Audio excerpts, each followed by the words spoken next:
কি রে মিনু, তুই এখনো কাজ করছিস? সকালে এসেছিলাম একবার তোর সাথে খেলবো বলি, তখনও তুই কাজই করছিলিস। সেই দুদিন আগে আমাকে কথা দিয়েছিলিস আমার সাথে খেলবি, এখনো তো তোর সময়ই হয়নি। এই কাজ তোর কোন দিন শেষ হবে বলতো মিনু? আমার মাও তো আছে, আমার মা কখনো আমাকে দিয়ে এত কাজ করায় না। না রে পরি, সেরকম কোনো ব্যাপার নয়। আসলে আমাদের ঘরে আর ভাই বোন নেই তো, তাই আমি নিজ থেকে কাজগুলো করে ফেলি। বাবা সারাদিন মাঠে কাজ করে আর মা ঘর সামলায়। কত কাজ তাদের বলতো। আমি যদি তাদেরকে একটু হাতে হাতে সাহায্য করি তাহলে তো খুবই ভালো হয়। তবে আজকে যদি মা আমাকে অনুমতি দেন তোর সাথে নিশ্চয়ই আমি খেলবো বিকেলে।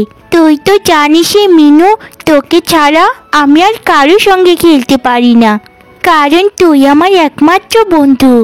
গতকালকে রাজুরা কত সুন্দর করে বনভোজন খেললো, আমি কিন্তু খেলিনি।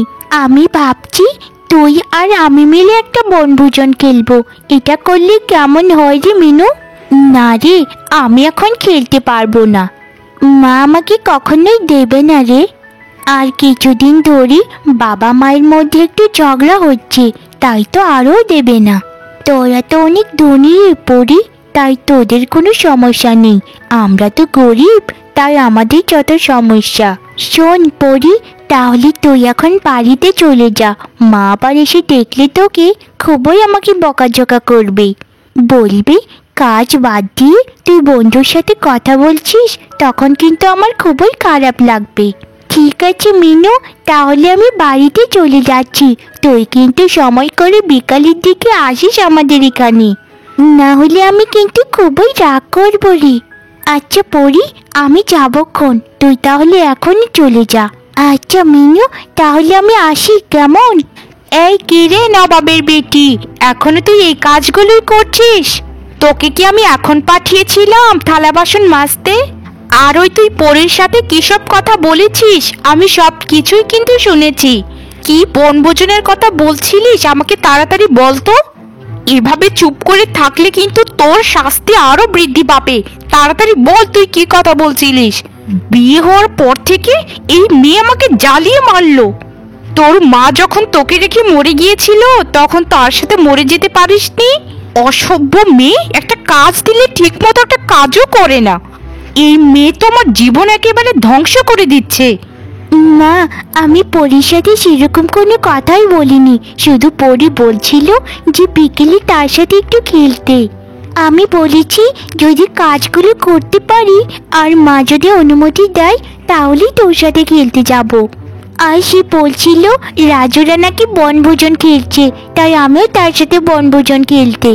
কিন্তু মা বিশ্বাস করো, আমি সরাসরি তাকে না করে দিয়েছি যে আমি এসব খেলবো না। তুই কি না করেছিলিস না হ্যাঁ বলেছিলিস? সবটা কিন্তু আমি শুনেছি।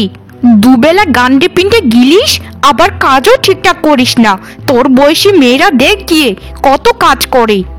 আমার স্বামীকে কতবার বলেছি যে মেয়েকে তাড়াও, এই মেয়েকে আমার একদম সহ্য হয় না, কিন্তু ও তো আমার কোনো কথাই শুনে না।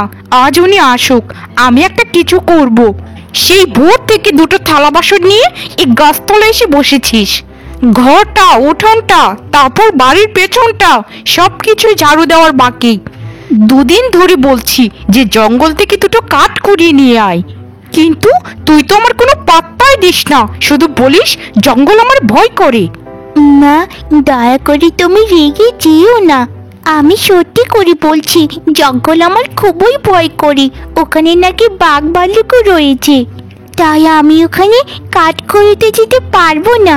আমাকে ক্ষমা করে তুমি মা, আমি এখনই সব কাজ করে ফেলছি। মা দয়া করে একটু মাথাটা ঠান্ডা করো না। ঠিক আছে, তাড়াতাড়ি কাজগুলো কর, করে আমাকে উদ্ধার কর। ঠিক আছে মা। গিন্নি, সকালে তো কিছুই রান্না করলে না, যার জন্য না খেয়ে কাজে যেতে হচ্ছে। আমার আজ আসতে একটু রাত হবে। এরকম ভাবে কথা বলছো যেন রান্নাঘর ভর্তি শুধু বাজার আর খাবার। গতকালকে যে বাজারের লিস্টিটা দিয়েছিলাম সেগুলো কি কিনে এনেছিলে? তাই আমি আর কিছু রান্নাও করিনি, আজ সারাদিন এভাবেই চলবে। আমাকে খোঁচালে কিন্তু বড্ড খারাপ হয়ে যাবে। আমি কত করে বলেছিলাম যে বিয়ের পর যেন ওই মেয়ে না থাকে এই বাড়িতে, কিন্তু তোমার কথা তুমি রাখলে কই? ওই মেয়ে আমার সংসারের অন্য ধ্বংস করছে শুধু। আমি তো বলেছিলামই গিন্নি, কিন্তু মেয়েটাকে দেখলে না বড্ড মায়া হয়। এই বাচ্চা বয়সে নিজের মাকে হারিয়ে ফেললো, তাই যদি আমিও এরকম করি তাহলে সে যাবে কোথায়? একটু দয়া করে মানিয়ে নাও না গিন্নি, রাগ করো না। একটু মানিয়ে নাও না গিন্নি, রাগ করো না। আহা, মেয়ের জন্য যদি এতই ভালোবাসা থেকে থাকে তাহলে যখন আমাকে বিয়ে করেছিলে তখন এসব ছিল কই? তোমার এই আদিক্ষেতাগুলো না দেখলে আমার মেজাজ এমনিতেই গরম হয়ে যায়। আর তোমার কাজের যা ছিঁড়ি দেখছি, এভাবে চলতে থাকলে তো দুদিন পর তালা নিয়ে বের হতে হবে। আরে গিন্নি, এত রাগ করছো কেন বলো তো? এই বছরে ফসল একটু কমই হয়েছে, তবে চিন্তা করো না, আগামী বছর খুবই ভালো ফলন হবে। তখন তোমার সব শখ আহ্লাদ আমি পূরণ করব, তোমাকে কথা দিলাম। এখন একটু হেসে আমাকে বিদায় দাও তো গিন্নি, তোমার এরকম মুখ দেখলে আমার একদম ভালো লাগে না। তোমার এই দেওয়া কথাটা মনে রেখো সব সময়। আগামীতে ফসল তোলার পর যদি আমাকে গয়নাগাটি না কিনে দিয়েছো তো আমি বাপের বাড়ি চলে যাব সারা জীবনের জন্য। আর শোনো, আমি এখন হাসতে পারবো না, আমার মাথা এখন ঠিক নেই একদম। জীবনের সব খুশি এক এক করে হারিয়ে যাচ্ছে আমার। ঠিক আছে গিন্নি, তাহলে তুমি থাকো, আমি কাজে যাই। কি রে মিনু মা, কি করছিস? শোন, তোকে একটা কথা বলার ছিল। তোর যদি সময় থাকে তাহলে আমি কথাটা বলতে পারি মা। আরে মা, আমার এবার সময়, তুমি বলো না মা, কি কথা? জানো মা, তোমার এরকম মা ডাকতে শুনে আমার মায়ের কথা মনে পড়ে গেল। আমার মাও ঠিক এরকম ভাবে আমাকে মা বলে ডাকতো মা, কিন্তু আমার তো মা নেই, তাই তুমি তো আমার সব, তুমিই আমার মা। শোন মা, তোকে নিয়ে আজ আমি একটু জঙ্গলে যাব। রান্না করার জ্বালানি কোনো কাঠ নেই তো মা, তাই তোকে নিয়ে জঙ্গলে যাব সেখান থেকে কাঠ আনতে। তুই আমার সাথে যাবি না মা? আরে মা, তুমি গেলে আমি যাব না, এটা কোনো কথা বললে? তোমার সাথে আমি 100 বার যাব, 1000 বার যাব। চলো মা, এখনই তাহলে যাই। তবে আমাদেরকে সাবধানে যেতে হবে মা, ওখানে নাকি অনেক সাপ খোপ রয়েছে। আরে মা মিনু, তুই একদম চিন্তা করিস না, ওখানে তো আমি তোর সাথে থাকবো, কিচ্ছু হবে না। হ্যাঁ মা, তাই তো আমি নিশ্চিন্তে তোমার সাথে যেতে পারি, তুমি থাকলেই তো আমার কোনো বিপদই হবে না। আর শোন মিনুমা, যদি কেউ জিজ্ঞেস করে যে কোথায় যাচ্ছিস তাহলে তুই বলবি যে আমরা একটা জায়গায় যাচ্ছি। জঙ্গলের কথা কিন্তু মোটেও বলবি না। এসব যদি বলিস তাহলে কিন্তু ওরা কাঠ নিয়ে চলে যাবে, আমরা কিন্তু কিচ্ছুই পাবো না। না না মা, তুমি যা বলবে, যেভাবে বলবে আমি সেটাই করব, আমি কাউকেই বলবো না। তাহলে এখনই চলো মা, এখন যদি আমরা রওনা করে দিই অনেক কাঠ তুলে আনতে পারবো। মা, কাঠ নিয়ে আমরা বাড়িতে না গিয়ে এই জঙ্গলের গভীরে এলাম কেন গো? এত গভীর জঙ্গল দেখলে আমার না খুবই ভয় করে মা। মা, ও মা, চলো না আমরা বাড়িতে চলে যাই কাঠগুলো নিয়ে। আর শরীরটা অনেক ক্লান্ত লাগছে, পাগুলো যেন আর চলছেই না। আহা হা হা রে বাছা, তোর পা ব্যথা করছে? তুই এক কাজ কর মা, আমাদের আনা কাঠগুলোর পাশে যে শুকনো মরা গাছটা পড়ে আছে ওখানে একটু শুয়ে থাক, একটু বিশ্রাম করে তারপর আমরা বাড়িতে চলে যাব। মা, আমি কি শুধু একাই বিশ্রাম করব, তুমি করবে না? তুমি তো অনেক হেঁটেছ, তোমারও তো নিশ্চয়ই কষ্ট হচ্ছে মা। হ্যাঁ রে মিনু মা, আমারও তো কষ্ট হচ্ছে, কিন্তু কি আর করার, আমার মেয়েটার কষ্ট আমার থেকেও তো বেশি হচ্ছে। তাই আমি চাই তুই একটু শুয়ে থাক আর আমি তোর পাশে একটু বসে বিশ্রাম করি, তারপর আমরা একসাথে না হয় বাড়িতে চলে যাব। তুমি অনেক অনেক ভালো মা, তোমার মতো ভালো আর কেউ নেই। তুইও অনেক ভালো মেয়ে মা, তাহলে তুই বিশ্রামটা কর। পাজি হতচ্ছাড়ি মেয়ে, রাম খাটুনি খেটেছে, তাই কি পড়ি পড়ি না ঘুমোচ্ছে। আহা হা হা, ঘুমা ঘুমা, জীবনের ঘুম ঘুমা। তোকে জঙ্গলের এরকম একটা জায়গায় নিয়ে এসেছি যে এখান থেকে বাড়ির রাস্তা তুই কখনো খুঁজে পাবি না। আমার জীবনের সব অশান্তির মূল হচ্ছিস তুই। এখন তোকে এখানে রেখে আমি বাড়িতে চলে যাব, আর সবাইকে গিয়ে বলবো যে তোকে হারিয়ে ফেলেছি। হা হা হা হা, আমার গলার কাটা দূর হলো অবশেষে।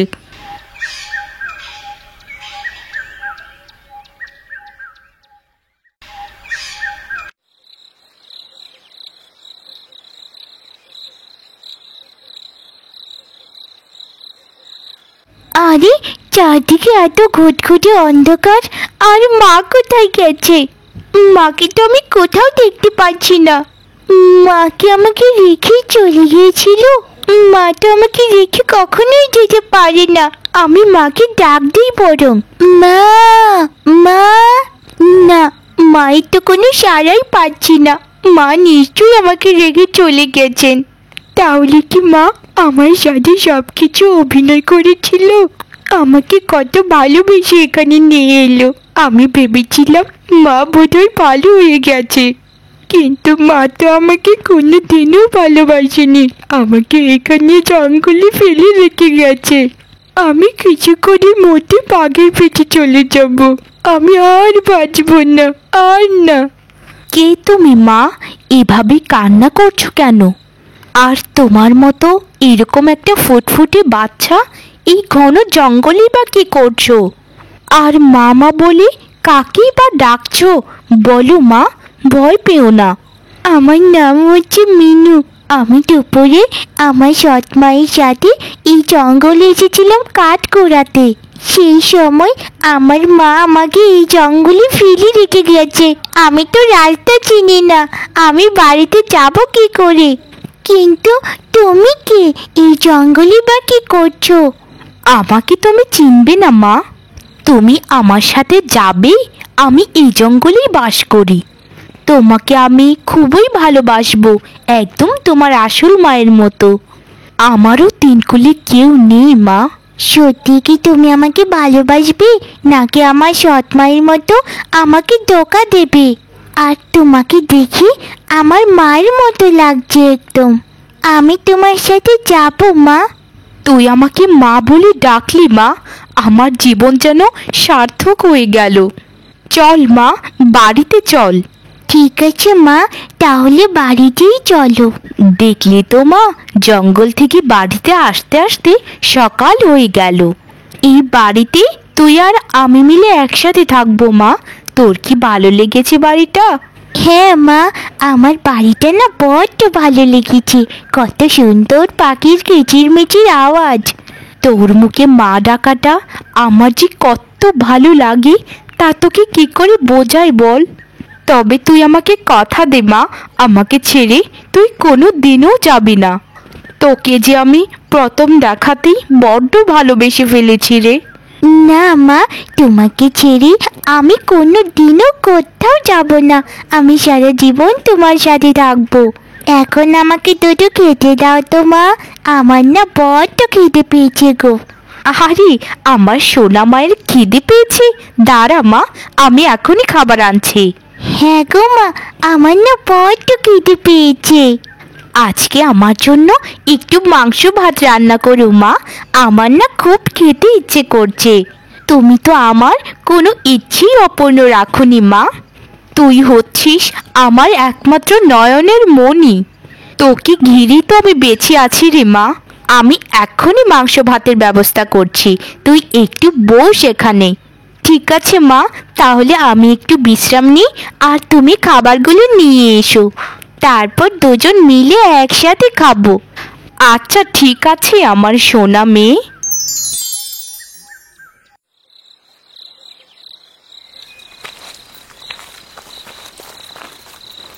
আচ্ছা, আমি একটা কথা কোনোভাবেই বুঝতে পারছি না, আর মায়ের জঙ্গলের ওপাশে যাওয়ার কারণটাই বা কি? খাবারের জন্য যদি যেত তাহলে তো সকাল আছে, রাতেই বা কেন? আমাকে আর জানতেই হবে মা কোথায় যাচ্ছে আর কেনই বা যাচ্ছে। হে ঈশ্বর, আমি যে একজন ডাইনি, যেন আমার মেয়ে কোনো মতেই জানতে না পারে। যদি সে কোনোভাবে জানতে পারে তার মা একজন ডাইনি, তাহলে সে আমাকে অপছন্দ করবে। আমার মেয়েকে আমি খুবই ভালোবাসি, সে আমার প্রাণের থেকেও প্রিয়। তুমি আমার মেয়েকে সবসময় রক্ষা করো ঈশ্বর, সবসময় রক্ষা করো। আমি ওকে ছাড়া একদম বাঁচবো না, একদম না। আমার এই জীবনে ও আমার সব থেকে প্রিয় মানুষ, সব থেকে। তুমি একটা ডাইনি! তোমার আসল রূপ আমি ধরে ফেলেছি। তুমি আমার মা কখনোই হতে পারো না, একটা ডাইনি। ছি ছি ছি ছি ছি! আমি একটা ডাইনির মেয়ে কখনোই হতে পারি না। আমি আমার আসল বাড়িতে আজই ফিরে যাব। তুমি আমাকে ধোঁকা দিয়েছো। তোমার মতো ধোঁকাবাজ মা আমার প্রয়োজন নেই। না না মা, তুই আমাকে ছেড়ে একদম যাস না, আমি মরে যাব। আমাকে দয়া কর, আমার জীবনটা এভাবে নিস না মা। তোকে আমি খুব ভালোবাসি, তোকে ছাড়া আমি বাঁচবো না রে। তুই আমার শুধু মেয়ে না, তুই আমার জীবন, আমার পৃথিবী। আমাকে একা ফেলে দিয়ে যাস না মা। না, তুমি একটা মিথ্যেবাদী। তোমার সাথে আমার আর কোনো সম্পর্ক নেই। তোমার এই ডাইনির রূপ লুকিয়ে রেখে ছদ্মবেশে আমাকে ফাঁসিয়েছো। আমি এরকম কুৎসিত একটা ডাইনির মেয়ে কখনোই হতে পারি না। আমি এখনই চলে যাচ্ছি বাড়িতে। আমার বাড়ি আমি ঠিক চিনে চলে যাব। মিনু, যাস না মা, যাস না, আমি মরে যাব মিনু। বিধাতা, তুমি এরকম কেন বিধাতা? মা, বাবা, তোমরা আমাকে চিনতে পারছো? আমি হচ্ছি তোমাদের মেয়ে মিনু। আমি রাস্তা চিনে বাড়িতে চলে এসেছি মা বাবা। আমি তোমাদের কাছেই থাকতে চাই। তুই কোনখানের মিনু রে? আর তোর মা বাবাই বা কে? আমার সৎ মেয়ে মিনু, সেই তো কবছর আগেই মারা গেছে।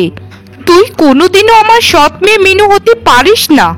আমার বাড়ি থেকে তাড়াতাড়ি কেটে পড়, ছদ্মবেশী মেয়ে। কোথাকার কোন মেয়ে তুই? মিনু সেজে এসে আমাদের সংসারে ভাগ বসাতে চাস? শুনছো এই মেয়ে কি বলছে? তুমি কিছু বলছো না কেন একে? বাবা, অন্তত তুমি তো আমাকে চিনতে পারবে। বলো না, আমি তোমার মিনু নই? আমি জানি তুমি নিশ্চয়ই আমাকে চিনতে পারছো, কিন্তু মায়ের ভয়ে আমাকে বলছো না কিছু। না মেয়ে, তুমি আমার মিনু কখনোই হতে পারো না। আমার মিনু মারা গেছে। আর মিনু যদি হও তুমি, তাহলে যেখান থেকে এসেছিলে সেখানেই চলে যাও। যে জীবন ছেড়ে তুমি এসেছো সেই জীবন তোমার সুখের ছিল এই জীবনের থেকে। চলে যাও এখান থেকে, তুমি চলে যাও। আমার মেয়েটা আমার সাথে নেই প্রায় 10টা ঘন্টা হয়ে গিয়েছে। মনে হচ্ছে কত শত বছর ধরে তাকে দেখি না। আমি তোকে ছাড়া বাঁচবো না রে মিনু। বুকের ভেতর কেমন যেন একটা অসহ্য যন্ত্রণা আমাকে সবসময় তাড়া করছে। কতটা কষ্ট হচ্ছে তোকে কি করে বোঝাই মা। ফিরে আয় মা, ফিরে আয়। তোর মা তোর অপেক্ষাতেই আছে। মা, আমি ফিরে এসেছি। তোমার মেয়ে মিনু ফিরে এসেছে। জানো মা, তুমি ছাড়া আমাকে কেউই ভালোবাসলো না। নিজের বাবা আমাকে চিনেও অস্বীকার করলো শুধু সৎ মায়ের ভয়ে। তুমি আমার মা, তুমি আমার একমাত্র মা। তুমি ছাড়া আমার আর কেউ নেই এই দুনিয়ায়। তুই এসেছিস মা, আমার মা এসেছিস, আমার মেয়ে এসেছিস তুই।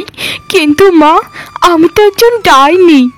আমার মতো একজন কুৎসিত ডাইনিকে মা বলে ডাকতে তোর কি ভালো লাগবে বল?